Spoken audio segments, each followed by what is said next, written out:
Welcome to Fairy Tale Access, where the head fairy's quest is to prove that fairy tales do exist in actual time rather than once upon a time. Together, we will unravel the heroes, young and old, who turn dreams into reality. These are the people who still believe in happily ever after. The discoveries will bend even our most cynical non-believers into believing in fairy tales. Hi, welcome to Fairy Tale Access. I'm so excited to introduce you to an epic, seriously epic saga. It's called A Princess Errand, and it's by Dan and Robert Zangari. They're calling in from Utah by Skype. Gentlemen, thank you for joining me this morning. How are you? Doing great. Good. Thanks for having us. Oh, my pleasure. Okay. A Princess Errand. This thing is heavy. Like, I could have done weights with this. It's over, it's almost 1,000 pages, and it's really small print. How long did it take you guys to write it? Wow. I think it was 9 months. Yeah. Really? It only took you 9 months to spin this story? Yep. Well, yeah. Well, we knew everything that was going on. So it was about 9 months of writing the prose with, I think we had a vacation in there, and my wife had a baby. Congratulations. Oh, thank you. And so I think it might have come out to maybe 8 months of actual time writing it. But then all the other prep work, it was about 6 months. Yeah. We started it in March of 2018. And then it was completely done in, I think it was September when we were done with the editing process. September of 2019. Yeah. So it took about 1.5 years to produce it. Wow.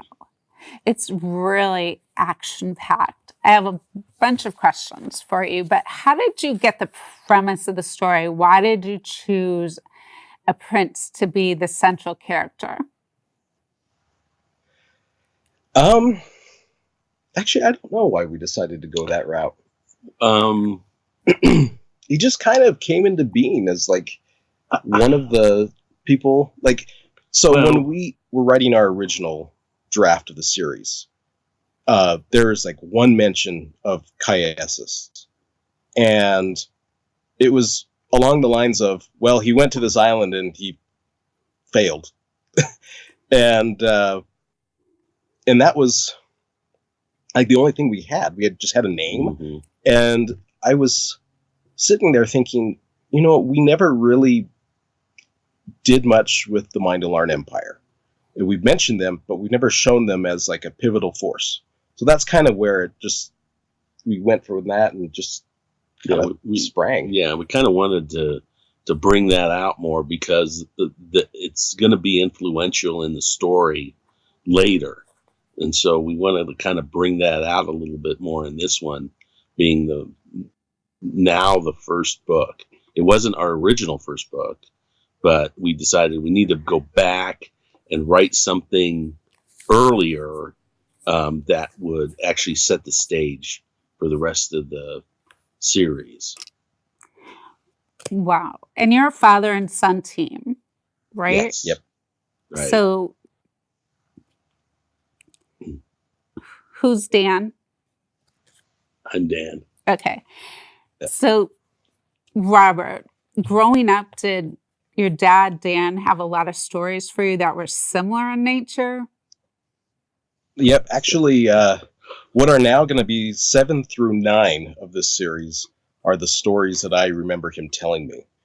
And I can still remember him sitting at our dining room table and typing on our typewriter and writing up the drafts of those early books. And even the maps, I still have some of his hand-drawn maps. And so I just remember him doing that, and I thought, oh, this was cool. And I was 5, so this was 1991, when he was starting to really work on it and put it together. And it was just kind of a fun thing. And it's like I always knew growing up, Dad has this story. He never published anything yet, but he's got this cool story, and it's huge. How many books are in the series? 12? Yeah, we have planned 12, and then 4 prequel novels, and 12 novellas, companion novellas. Yeah, there's going to be 12 like that. Like that, yeah. 12 like this? Yes. We're Wow. crazy. Yeah. You guys are crazy, but it's crazy good. It was such an exciting story. And I love like the character cards that came with it. Yeah. I love the whole background. It's seriously intense. That's why I'm in shock that it only took you 9 months to write it. Well, we had, let's see, when did we start working together? 2011? 2011, we started collaborating on the whole series at that point. So it's been evolving over the years. So a lot of that was kind of, if not already written down, at least it was in our heads. Yeah. Wow. Where did you get the gift for storytelling, Dan? Did you grow up with parents that did the same to you? No, not really. I think I just kind of picked it up in growing up and reading science fiction and science fantasy. I always loved Tolkien. I read the Silmarillion like over and over, and The Hobbit. Not so much. I mean, I read The Hobbit like once or twice, but the Lord of the Rings series. So, and then other different series. So I just kind of, growing up reading that kind of stuff, it influenced me. And so that's got my imagination going. That, and I played Dungeons and Dragons when I was in college, when it was really first coming out in the late 70s, early 80s. And that was part of it too, because as we were playing in Dungeons and Dragons, we had to come up with, kind of storylines for what we were doing. So that kind of helped too. But I've always had a vivid imagination, so that I just kind of chalk it up to that. And you definitely handed it to your son, because combined, it's just this epic tale, and there's so much. So it's not one of those books that you can easily put down, but it's nice that you have a chance to put it down, and there's so more coming up. It took a long time to read. Like, I can imagine. It took me the audiobook is 40 hours. Well, it took me about, I'd say, on and off 8 days. Yeah. But I love the cards that go with it. So why did you develop the cards? It was actually to give our Kickstarter backers something additional for a bonus, and so they're exclusive to just anybody that backs our Kickstarters. And we thought that would be a great extra bonus. Mm-hmm. Wow! So you had a Kickstarter campaign to get the book off the ground? Yes. Yeah, we launched that. I think that was the March of 2019. Yeah. And we had a little over 100 backers, and I think it brought in 15 or 5,600. Yeah, I think was that one. We've launched 2 other campaigns, one for the audiobook version of this book, since it's so big and pricey to produce. And so that helped offset the cost. And then we're actually finishing up sending out rewards to the Kickstarter backers of the first prequel novel, The Prisoner of Tartalum. Oh, that one looked good too. And I read a lot of the reviews. Yes. Yep. I really like it. So, and it's also won numerous awards. Do you know how many awards you've won already? 7, I think. 7, I think. Yeah, you're right. Yeah, I think it's 7. Yeah. Maybe. Yeah. 7. I think 7. I think it's been 7. So, which is a good number in mine to learn. So yeah. That's definitely great. All right. So how about some of the weapons that are incorporated, the ideals, the prophecies? What type of research goes into creating a novel like this? A lot. Yeah. I come from a martial arts background, so I actually designed from scratch the finissars. And the idea came about from combining a couple different weapons that are used in ninjutsu.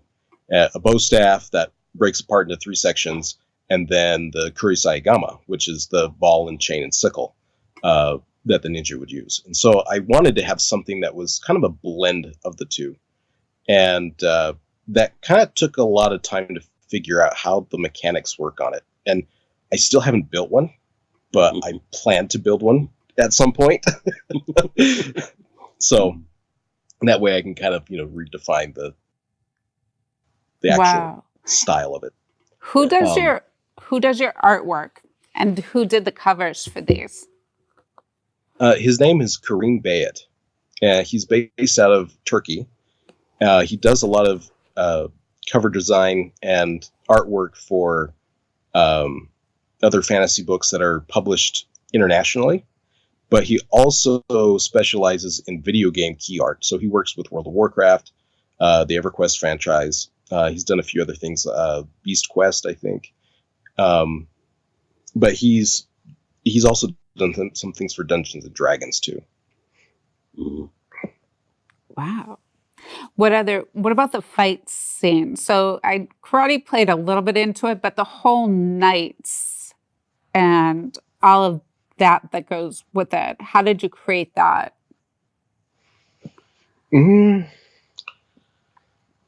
Well, I think some of it was just I did a lot of reading and research on medieval. I'm a big medieval history buff. So a lot of it comes from what I did, what things I've read and things that came to mind for me with medieval type warfare. So that was a lot of it. Yeah. Wow. There's a guy that I know, but I didn't use it for this book. But I will be using it for the subsequent novels. But he does some medieval reenacting and has been in some competitions. And so I met him through my father-in-law, and we became friends. And so we've kind of talked about some of the logistics of things. 'Cause he makes his own armor, his own weapons, and it's just like really into that kind of stuff. So I was like, well, okay, let's, pick your brain a little bit and see what, we got right and what did we get wrong. Did you guys do this full-time or part-time? Part-time. Well, I do part-time for me and full-time for him. Yeah. Yeah. What do you guys do for professions now? I'm an aerospace engineer, and I work I've worked for over 30 years in that field for a couple of different, I was in the Air Force and then for a couple of different defense contractors. So that's been pretty much my life for 35 years or more. So that's what I do for a living. And I went to school for biomedical engineering, but I've never used the degree. So, so I'm just writing full time. Wow. Well, he had a martial arts school too. I did for a while. Yeah. Yeah. Yeah. I had that. I was operating that school until I think about a couple months before we started working together. Yeah. So how does it work with the father and son writing together as co-authors? Challenging, stressful, argumentative? Not so argument. Well, not we're really. Italian, We're Italian, so we could. So it's just there anyway. So, no, actually, it works out really good because the way that's how we've actually been able to do what we've done. Because when I was writing it, I'm kind of like the broad stroke, bright colors, mentality. I look at here's the story I want to tell, and I write it. And he looks at it and says, that's really interesting, but you need to develop the characters, And I'm like, characters? Oh, I guess so. I'm just trying to tell a story, And so it works out really good because I've got the broad storyline and this is what we need to tell and like the strategic view. And he's really good at just getting down into it and developing characters, developing scenes, all the detail work that needs to go on to make something like that, from something in my head that was maybe, 100 pages to go to that, So I think it works. I think it works pretty good. Yeah, it's funny when we first started working together and he talks about characters and he did not have a name for Amandal Aramian. He just was called the Conjurer or the Crazy Old Conjurer. I'm like, this guy needs a name. And now he's actually the primary character of our first prequel novel that's coming out. And so I just think it's hilarious that he's got these personalities built in these characters, but they don't have a name. Yeah, some of them didn't have names. It was like, yeah, I guess we'll come up with a name for this guy at some point, but it's sort of like, it's this guy. Well, what's that guy's name? Well, I don't know. I described what he looked like. Yeah. So that's why we work together really good because we complement each other in how we deal with things. Yeah. Oh my gosh. Definitely. That's wonderful that you can work together like that. But what about the greater Kelda chapters? What was the purpose of those? So I had come up with a lot of little detail that was kind of behind the scenes. And I had written some of those, and I did not know where to put them. And one of our early editors, we were talking about it, and they're like, "Oh, you'll never use that. Just cut it out completely." And I had a lot of little instances that I had written, just mainly for backstory. Mm-hmm. And then I ended up reading Brandon Sanderson's The Way of Kings and saw that he was including interludes that were essentially what I had been advised against from all of our editors. So I was like, you know what? We're just going to go ahead and put it in there because they all tie in. And there's little things, they're either there to either foreshadow or to introduce a character or to do some of those things simultaneously. Like in the Greater Call the 2, where Erkinin is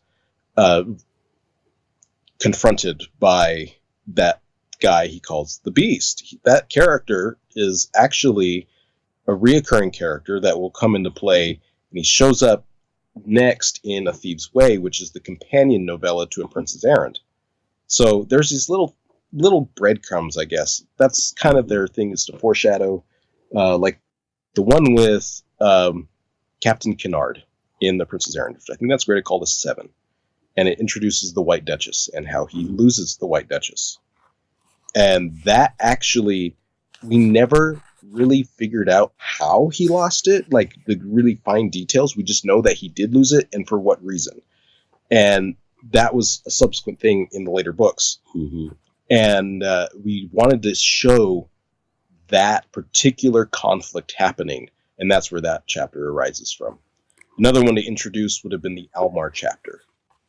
We wanted to introduce Almar later on because you wouldn't meet him until book 3. Yeah, book 3. Wow. Well, this really dragged you in, but what helped me was that some of the chapters are longer than others, but the way that you captured a little bit about what was going on in the chapter beforehand and that short preface before it started, I was like, ooh, okay, I can take a break here. I can sleep. It's 2:00 in the morning again. It was so well done, guys. I was seriously impressed. But the names are really unique. So is there some story behind that on why the names are the way that you've chosen them? Do they have hidden meanings other than some of the ones I found in here? Not really. It was more just, like I said, using our imagination. I just, some of these names I came up with years ago. Some, as Robert has said, are more recent. But I think, I don't know. I think it's just more of our imagination. I don't think Yeah. I think with Iltar, and I think there might have been that use of the word ill, Yeah, well, yeah. and that played a part. But I think really for me, when I've been coming up with words, I take a look of all the names of what my dad created, and then figure out, okay, well, how are these broken up? And then kind of figure out the way that the words sound together, and then just going off of, okay, well, if this is this, then maybe we can have a name that sounds like this. And we just kind of spiraled out that way. And I think, this is just my personal opinion, that he came up with some of these crazy names because he keeps reading the Silmarillion. And you know that there's a whole bunch of stuff in there, and of course Tolkien was a linguist, so I think that's where a lot of the things kind of rub off on the names, is coming from that. And I just thought of that just now. That's probably true. I mean, Well, is it Layette? Yes. Yes. Okay. Yep. So she's a confidant and advisor to the prince.